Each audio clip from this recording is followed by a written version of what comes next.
We offer great diving in Galapagos. It's an add-on, so you will maybe miss a hike if you're going to do diving. Diving in Galapagos is such a remarkable experience. It certainly requires an advanced or a very knowledgeable diver. We're talking about very deep-sided islands with very swift currents. So it's one of those places. We offer diving in the South Pacific. I mean, we have 2 dive masters on the National Geographic Orion and the Marquesas Islands, French Polynesia. One of my favorite places, and I get to kind of slightly swear online, is Fakarava, which is this really cool place in the South Pacific.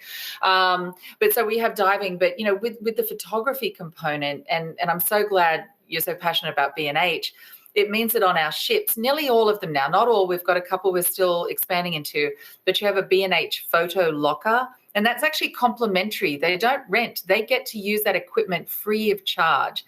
And so each evening, the expedition leader opens up the B&H locker and you can go up and say, you know what, I've always wanted to try a mirrorless camera. I'm going to take that out tomorrow and have a go at that. Or I've always wanted to use a 600 millimeter professional lens on my Canon, and you take it out and they'll have to pry it out of your cold, lifeless hands because you don't want to give it back at the end of the day. And they'll teach you how to use it, which is really important. I mean, I'm a good photographer, but I really want to go and really learn imagine learning from a National Geographic photographer. I mean, it's another level.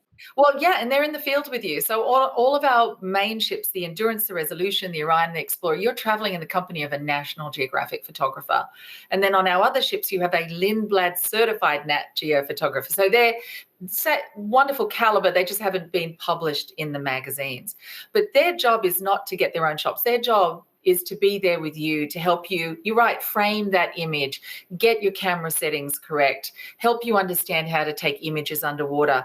Understand that with these amazing cell phones that we have now, the camera opportunities are remarkable, and there's so much we don't know about them. So we have classes specifically on cell phones. So every departure has a photography component, and then we actually run photography, more beefed up photography departures as well. And so they're designated by a little camera icon next to the date. That means you have a bigger photography team on board, so you can linger that little bit longer if there's that really amazing shot you want to get. But it is a component across the board that is so important to us, because those memories you bring home, those are what help you educate everybody else about the beauty of these places. And so we want to make sure you capture the best possible images.